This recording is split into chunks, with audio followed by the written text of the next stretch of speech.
आज दिल्ली के press club of India में Delhi state anganwadi workers and helpers union के द्वारा एक प्रेस कॉन्फ्रेंस का आयोजन किया गया।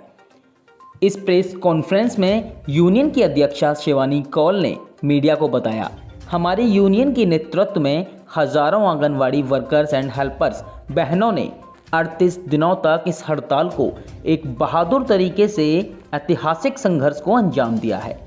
आपको बता दें कि उन्होंने यह भी बताया कि 38 दिनों तक चले इस हड़ताल ने महज आम आदमी पार्टी की दिल्ली सरकार और भाजपा की केंद्र सरकार को ही चुनौती नहीं दी, बल्कि समूची पूंजीवादी व्यवस्था को भी इसने बेनकाब किया है। आपको बता दें कि 3 विशाल महारैलियां जो कि दिल्ली में आंगनवाड़ी कर्मियों ने निकाली थी।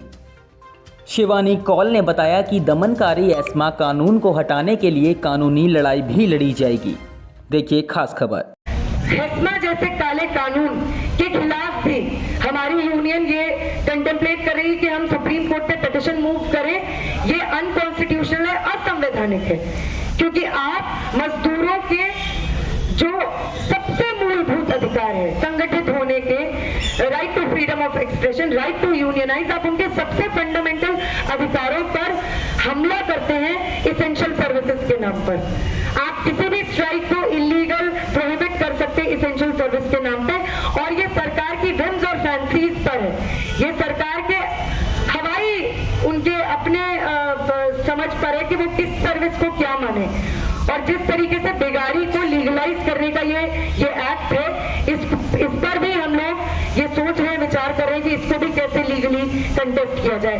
मैं सभी साथियों को, मीडिया के साथियों को बताना चाहती हूँ, फिलहाल हमारी जो स्ट्राइक है वो सस्पेंडेड है। फिलहाल हम कोर्ट के ऑर्डर का वेट कर रहे हैं, लेकिन हम पहले भी बता चुके हैं, जुडिशरी के तमाम इंडिपेंडेंस और लेजिस्लेचर और एग्जीक्यूटिव थे, उसकी सापेक्षिक स्वायत्तता के तमाम दावों के बावजूद हमने तो हमेशा यही देखा है कि कोर्ट्स भी आमतौर पर जिस डायरेक्शन में हवा बह रही होती है राजनीतिक तौर पे, उसी डायरेक्शन में कोर्ट के जजमेंट्स भी बहने लगते हैं। लेकिन फिर भी हम एक बार ये मौका दे रहे हैं हिंदुस्तान की जुडिशरी को कि वो वाकई में ये साबित करके दिखाए कि वो निष्पक्ष है, स्वतंत्र है, जनपक्षधर है और आंगनवाड़ी कर्मियों के हितों में के साथ खड़ी है।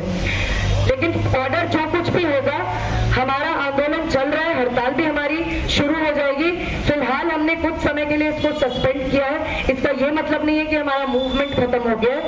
और जो हमारे मूवमेंट का दूसरा पहलू है, जिसमें हम लोग आम आदमी पार्टी और अब बीजेपी का भी, क्योंकि एलजी जो सेंट्रल गवर्नमेंट के रिप्रेजेंटेटिव है और सेंट्रल गवर्नमेंट जो भाजपा की है, उसके खिलाफ भी हमारा भंडाफोड़ कैंपेन और बहिष्कार कैंपेन, इनकी असलियत ना सिर्फ दिल्ली के बल्कि देश के लोगों तक भी पहुंचाना, और जो हमने किया है। और हम आंगनवाड़ी की महिलाएं, उनके परिवार और उनके इलाके के लोग ये इंश्योर करेंगे कि दिल्ली से इनका सफाया हो। निगम चुनावों में इन दोनों के खिलाफ ही वोटबंदी का हम लोगों का जो नारा है उसको हम वास्तविकता में तब्दील करेंगे, और हम दिल्ली की जनता के सामने भी इनकी असलियत को उजागर करेंगे।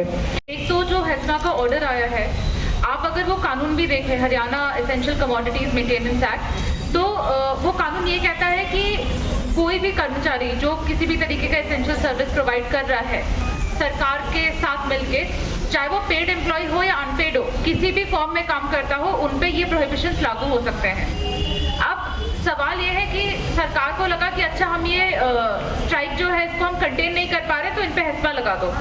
लेकिन कानून का दूसरा पहलू ये भी है कि जब कभी ऐसे किसी मुद्दे पे स्ट्राइक हो रही है और एक ऐसा कंसर्न आया है, तो वो अगर इस तरीके की कोई प्रोहिबिशन स्ट्राइक पे लगा रहे हैं, तो उस डिस्प्यूट को उनको कोर्ट को रेफर करना पड़ता है रिजॉल्व करने के लिए। वो उन्होंने नहीं किया है। उन्होंने सिर्फ जो हमारी बहनें हैं उन पे प्रोहिबिशन लगा दी कि भैया आप स्ट्राइक नहीं कर सकते क्योंकि आप एक एसेंशियल सर्विस प्रोवाइड कर रहे हो। और ये जो काम हमारी बहनें कर रही हैं, जो आंगनवाड़ी वर्कर्स हैं और आंगनवाड़ी हेल्पर्स हैं, उनके काम को भी एसेंशियल सर्विस डिक्लेयर इसी नोटिफिकेशन में किया है। ऐसा नहीं है कि पहले से नोटिफाइड था या फिर ये एसेंशियल सर्विसेज में आते थे। उस एक ही नोटिस में उनको एसेंशियल सर्विस भी उसको डिक्लेयर किया है और उनको बोला कि आप 6 महीने तक आप इस मुद्दे पे ना तो आवाज उठा सकती है ना स्ट्राइक कर सकती हैं।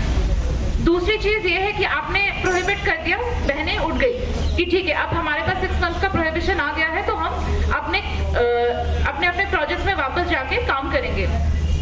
वहां उनको ज्वाइनिंग नहीं करने दिया जा रहा है, जैसा कि शिवानी ने आपको दिखाया। उनसे जबरदस्ती अपॉलॉजी लेटर्स लिखवाए जा रहे हैं, कहा जा रहा है कि लिखो कि आप माफी चाहते हो कि आपने स्ट्राइक में भाग लिया, और आप लिखो कि आप ये वादा करते हैं कि आप दोबारा कभी स्ट्राइक नहीं करेंगे। हम ये भूल जाते हैं कि प्रोटेस्ट या स्ट्राइक हमारा फंडामेंटल राइट है। अगर हमारे साथ गलत हो रहा है, उसके खिलाफ आवाज उठाना हमारा अधिकार है, और ये कॉन्स्टिट्यूशनली गारंटीड राइट है। ऐसा नहीं है कि हम मन से बता दें कि हमारा अधिकार, ये कॉन्स्टिट्यूशनली गारंटीड राइट है। स्टेट आंगनवाड़ी वर्कर्स और हेल्पर्स यूनियन, भारत की क्रांतिकारी मजदूर पार्टी, बिगुल मजदूर दस्ता और कई अन्य जन संगठन यहाँ जंतर मंतर पर इकट्ठा हुए थे, ताकि जो एस्मा का कानून पिछले 38 दिनों से आंगनवाड़ी महिलाओं का जो संघर्ष चल रहा है उसका दमन करने के लिए एलजी द्वारा लगाया गया है, उसकी खिलाफत करने के लिए, उसका विरोध करने के लिए आज यहाँ कई मजदूर संगठन, कई जन संगठन और दिल्ली स्टेट आंगनवाड़ी वर्कर्स और हेल्पर्स यूनियन के लोग इकट्ठा हुए थे। आपको मालूम है कि दिल्ली में पिछले 38 दिनों से आंगनवाड़ी महिला कर्मियों का शानदार जुझारू संघर्ष जारी था।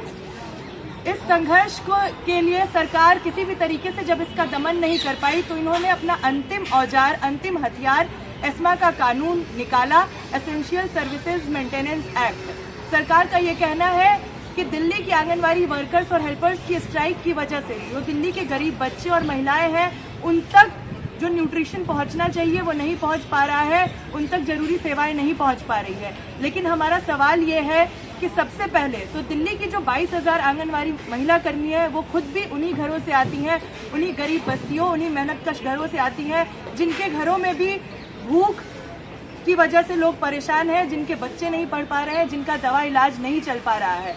और रही दूसरी बात, ये एस्मा का कानून सिर्फ और सिर्फ गवर्नमेंट एम्प्लॉयज यानी कि सरकारी कर्मचारियों पर लगाया जाता है, लेकिन सरकार आज आंगनवाड़ी कर्मियों को वॉलंटियर वर्कर्स कहती है, स्वयं सेविकाएं कहती है।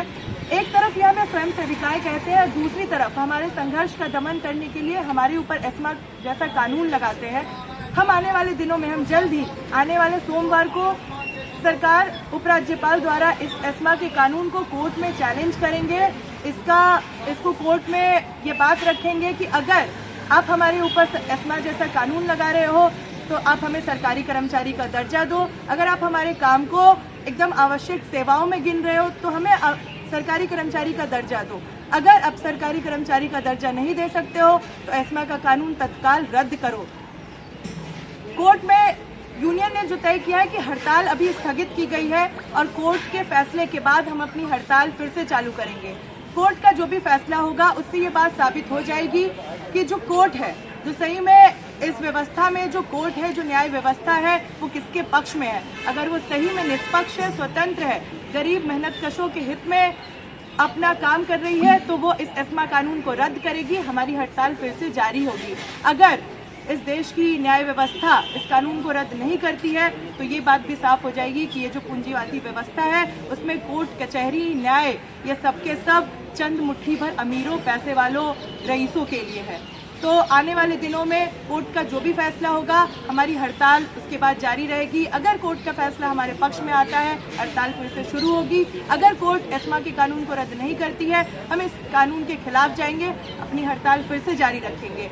हमारी हड़ताल खत्म हुई है, लेकिन आंगनवाड़ी कर्मियों का आंदोलन अभी भी जारी है। आपको बता दें कि आंगनवाड़ी की यूनियन ने ये फैसला लिया है, Delhi state anganwadi workers and helpers union ने ये फैसला लिया है कि आने वाले दिनों में दिल्ली एमसीडी इलेक्शंस में आम आदमी पार्टी, बीजेपी का टोटल बायकॉट होगा। जो दिल्ली की 22,000 आंगनवाड़ी महिला कर्मी हैं, वो न सिर्फ इन पार्टियों की वोट बंदी करेंगी, बल्कि इनके प्रतिनिधि